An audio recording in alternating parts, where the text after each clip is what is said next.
রাতের 3 ভাগের 2 ভাগ পার হলে আল্লাহ সপ্তম আকাশ থেকে প্রথম আকাশে নেমে আসেন। নেমে এসে বলেন, মাইয়া দুনি ফাস্তা জিবালাহু, কেউ কি তোমরা আমাকে কিছু বলতে চাও? বলো, আমি তোমাদের কথা শুনব। 2, মায়া সালিনী উতিয়াহু, কেউ কি তোমরা আমার কাছে কিছু চাও? চাও, দিয়ে দিব।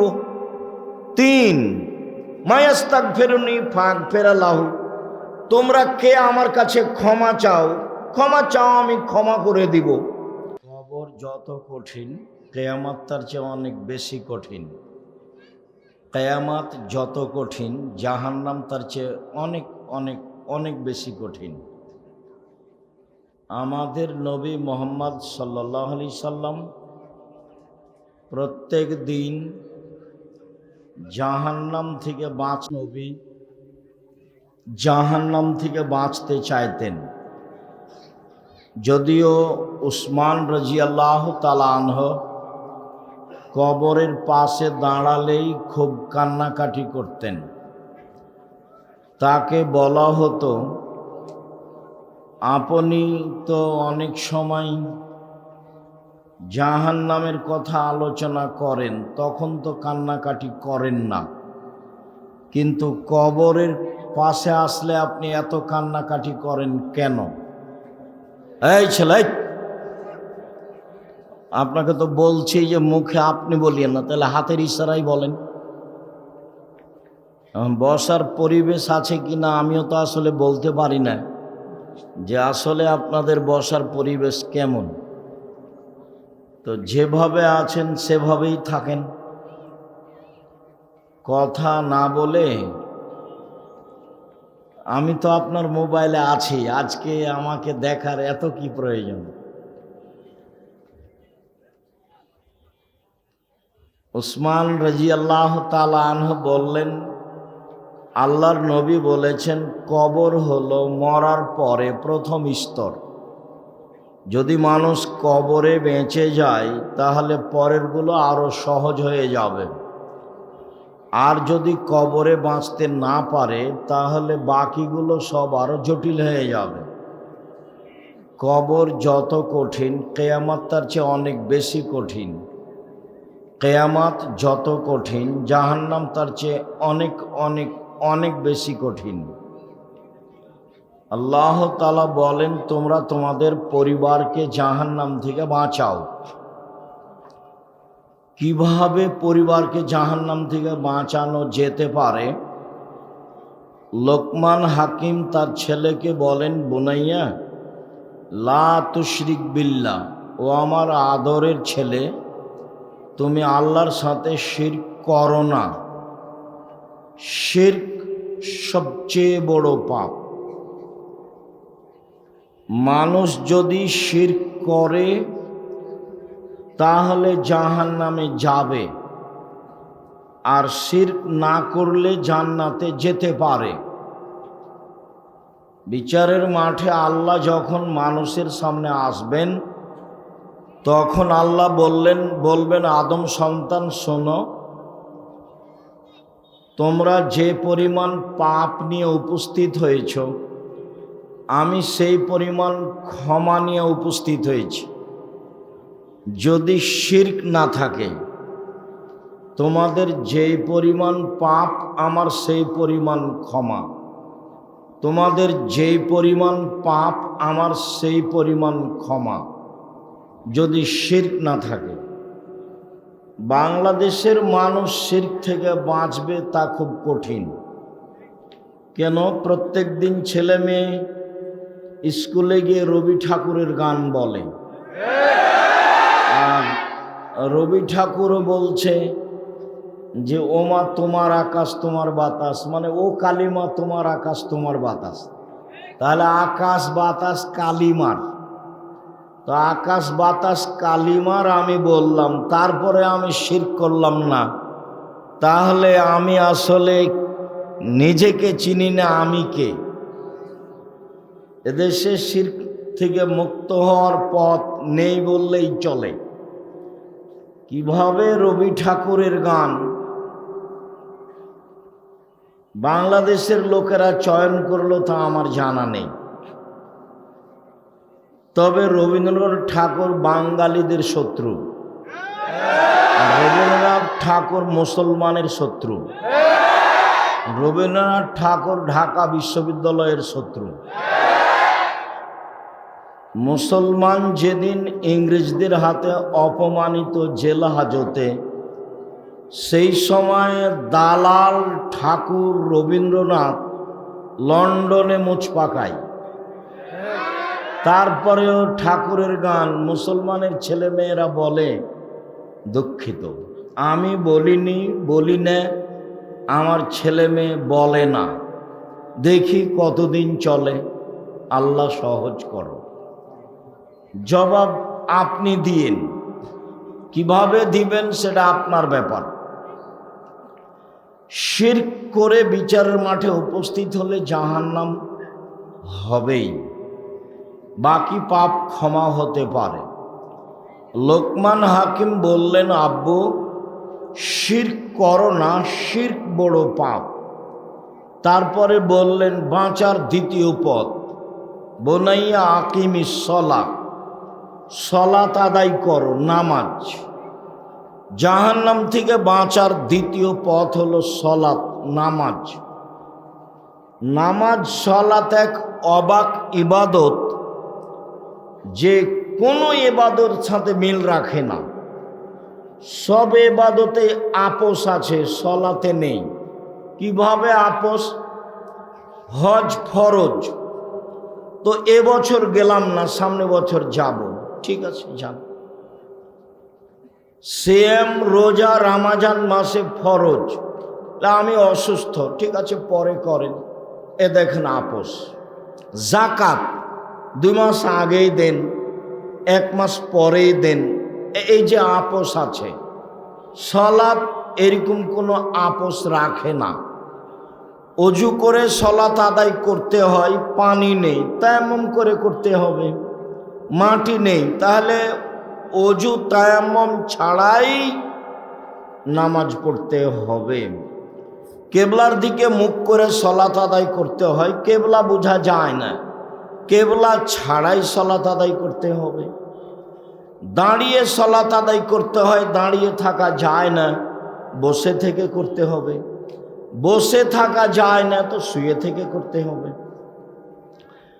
পরিষ্কার কাপড় পরে সলাত আদায় করতে হয়, পরিষ্কার কাপড় নেই, তো অপরিষ্কার কাপড় যাতে পেশাব পায়খানা লেগে আছে সেটা পরেই পড়তে হবে। বলে কোনো কাপড়ই নাই, উলঙ্গ অবস্থায় আছে, তবুও পড়তে হবে। এক অবাক ইবাদত, যে মানুষের সাথে আপোষ করে না। মানুষ যদি গাড়িতে উঠে থাকে, ঠেলে ঠেল মানে না, শিকল ধরে আছে, নামাজের টাইম পার হয়ে যাচ্ছে, এই অবস্থাতে এভাবেই সালাত আদায় করতে হবে। জাহান্নাম থেকে বাঁচার দ্বিতীয় পথ সালাত আদায় করা। তাই তো মুহাম্মদ সাল্লাল্লাহু আলাইহি সাল্লাম বলেছেন, মুরু আওলাদাকুম বিসসালাত। এই ছেলে, মুখে কথা বলছো কেন? শরম হয় না তোমার? লজ্জা হয় না? তোমাকে কয়েকবার আমি নিষেধ করলাম না? আপনি কি মনে করছেন আমি তো আছি এখানে? যেভাবে দাঁড়িয়ে আছেন ওভাবেই থাকেন, হোক কষ্ট, মুখখান বন্ধ করে থাকেন, আমি আপনার সাথে আছি। যে মহিলাগুলো বাজার করছে, তোরা হিন্দুর মেয়ে, আমি জবাব দিব? এই সব দোকানপাটে দাঁড়িয়ে আছে, আপনার স্ত্রী নাহলে আপনার বোন নাহলে আপনার মা, বলেন যে ওরা হিন্দুর মেয়ে, তো বাজারে আছে কেন? শরম হয় না? বৃষ্টি হচ্ছে, বাড়ি চলে যাবে, দোকানপাটে ঘুরে কি করে? তুমিও আছো তার সাথে, সেজন্য ঘুরে কাপুরুষ। তোমার শরম হয় না কেন? তোমার হায়া হয় না কেন? তোমার লজ্জা হয় না কেন? তোমার বোন ওখানে দাঁড়িয়ে আছে কেন দোকানে? নিজের বিবেচনা অন্যের হাতে তুলে দিলে তো পরিবার কন্ট্রোল করা যাবে না। সম্মানিত দিনী ভাই বোন, যারা সামনে আছেন, আমার কথার সাথে সাড়া দিলে পরিবেশ ভালো থাকবে না। একটু লজ্জা বোধ করে মুখখান বন্ধ করে থাকতে হবে। লজ্জার দাম আছে। লজ্জা হচ্ছে ঈমান, আর ঈমান হচ্ছে জান্নাত। ঈমান যত বেশি হবে পাপ তত কম হবে, আর ঈমান যত কম হবে পাপ তত বেশি হবে। তাহাজ্জুদ পড়লেও পাপ হবে, হজ করলেও পাপ হবে, বোরকা পরলেও পাপ হবে। কেন? ঈমান কম। ঈমান কম মানে লজ্জা কম। তো একটা মহিলা মানুষ দোকানে দাঁড়িয়ে আছে, তাহলে আপনি বলেন যে তার লজ্জা আছে, আপনি বলেন যে তার ঈমান আছে। আমি বললাম ও হলো বেশরমা বেহায়া মহিলা, তা আপনাকে খারাপ লাগলো, তা আপনি বলেন যে ওই ঈমানদার। আপনি ওই ঈমানদার বললেই হয়। আমি তো বলিনি, আমি তো বলবো না। একবারে অল্প সময় মুখখান বন্ধ করে থাকবেন। আমার দিনী বোনেরা যারা এখানে আছেন, দুই একজন, আপনার সাথে আমার জরুরি কয়েকটা কথা আছে, আপনি অপেক্ষা করুন। আমি অল্প সময়ে আপনার কাছে চলে আসব। দু একটা কথা আপনার সাথে আমার জরুরিভাবে আছে। আল্লাহ নবী বললেন, 7 বছর বয়সের ছেলে মেয়েকে সালাত আদায় করতে বলো, 10 বছর বয়সে পিটিএ করাও, তার মানে লাঠির মাধ্যমে। এরকম আদেশ আর কোনো ইবাদতে নেই। 15 বছর বয়স হয়েছে, ছেলে মেয়ে নামাজ পড়ে না, তখনও বাপ বেঁচে আছে, এটা মিথ্যা কথা। ওই কথাই ঠিক। স্বামী নামাজ পড়ে, স্ত্রী পড়ে না, স্ত্রী পড়ে, স্বামী পড়ে না, তখন বিবাহ কেটে গেছে। বিবাহ নেই, এমনিতেই সংসার চলছে। আরবি বিদ্বানেরা বলছেন, এরকম বেনামাজি মারা গেলে ওকে মুসলমানের কবরস্থানে কবর দিতে হবে না, হিন্দুদের শ্মশান ঘাটে ফেলে দিতে হবে। এখন আরবি বিদ্বানগণ বলছে তার নাম সলাত, তার নাম নামাজ। 3, একরাহুল কালামা বাদাল ইশায়ে, একরাহুল নাওমা কাবলাল ইশায়ে। পরিবারকে জাহান্নাম থেকে বাঁচার আজকের আলোচনায় 3 নাম্বার পথ, এশার সলাতের পরে ঘুমিয়ে যেতে হবে। এশার সলাতের আগে ঘুমানো নিষেধ।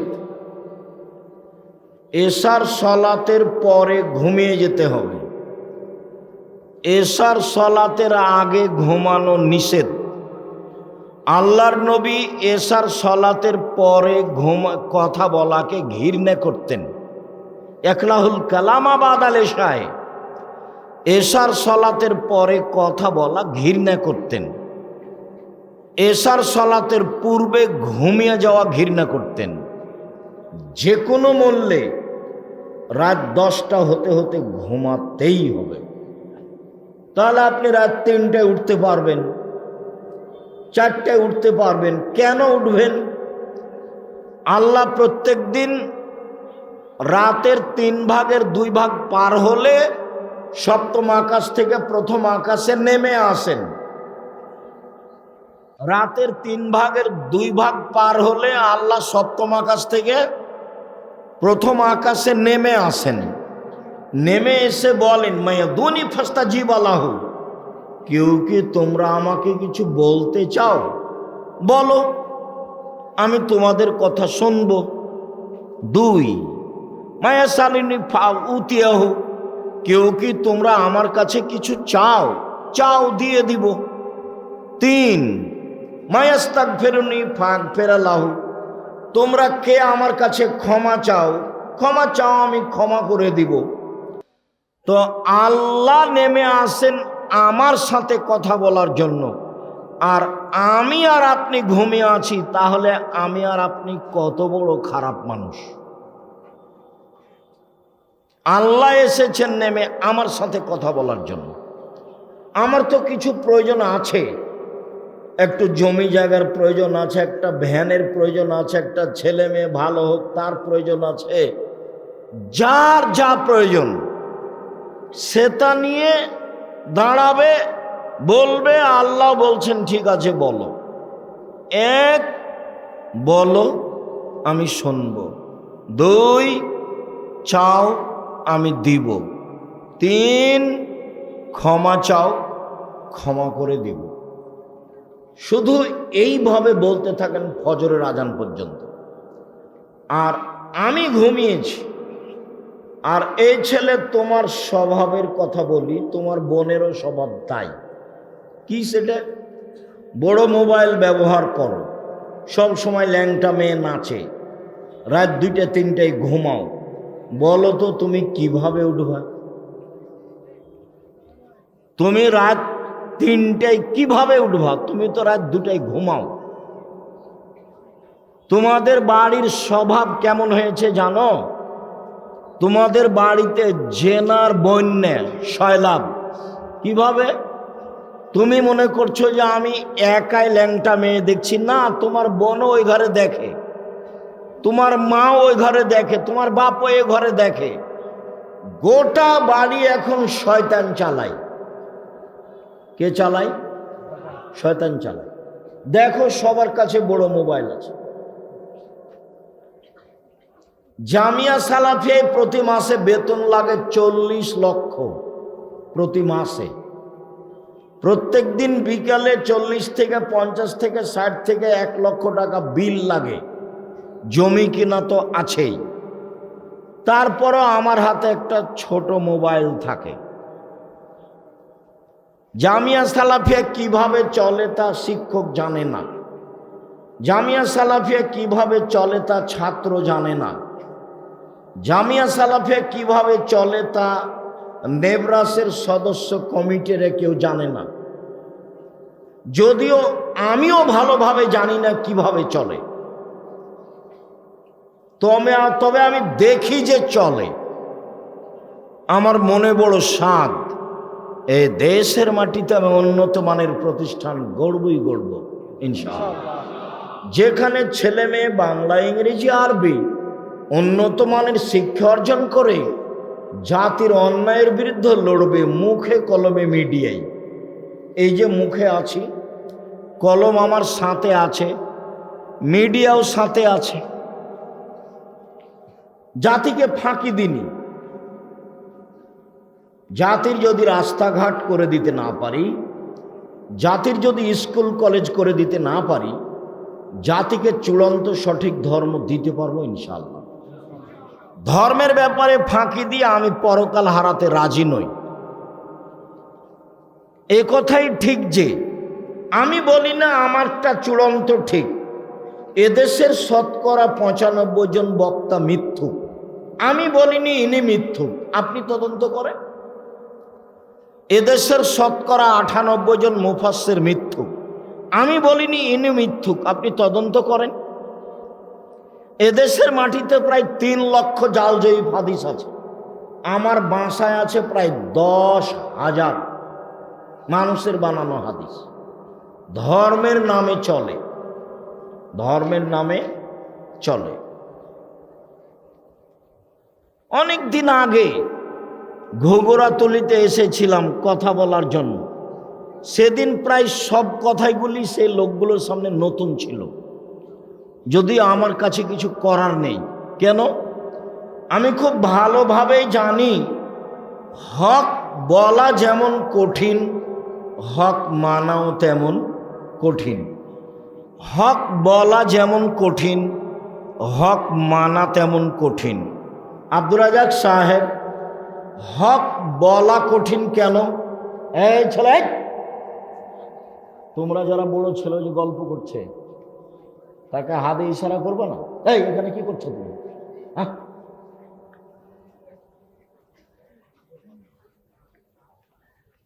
সম্মানিত দিনী ভাই বোন, হক বলা কঠিন কেন? সব আরবি ভাষায় লেখা আছে। মিথ্যা হাদিসগুলি কোন ভাষায় লেখা আছে? আরবি ভাষায় লেখা আছে। সেইগুলো তদন্ত করে বলা কঠিন।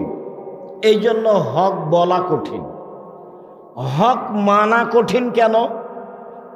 চলন্ত ধর্মের সাথে হকের মিল নেই, চলন্ত ধর্মের সাথে চূড়ান্ত ধর্মের মিল নেই। তো যখনই হক বলা হবে তখন মানুষ সহজে মানবে না, বলবে এটা আবার কেমন কথা, 14 গোষ্ঠী থেকে করে আসছি আর আজকে বলছে চলবে না, তো হলো। এই জন্য চলে না, কঠিন। লাশটাকে সামনে রেখে সবাই বক্তব্য দিচ্ছে, এমপি, মন্ত্রী, চেয়ারম্যান, মেম্বার সবাই বক্তব্য দিচ্ছে। তা আমি বলেছি শুধু ঋণের কথা বলা যাবে, আর কিছু চলবে না।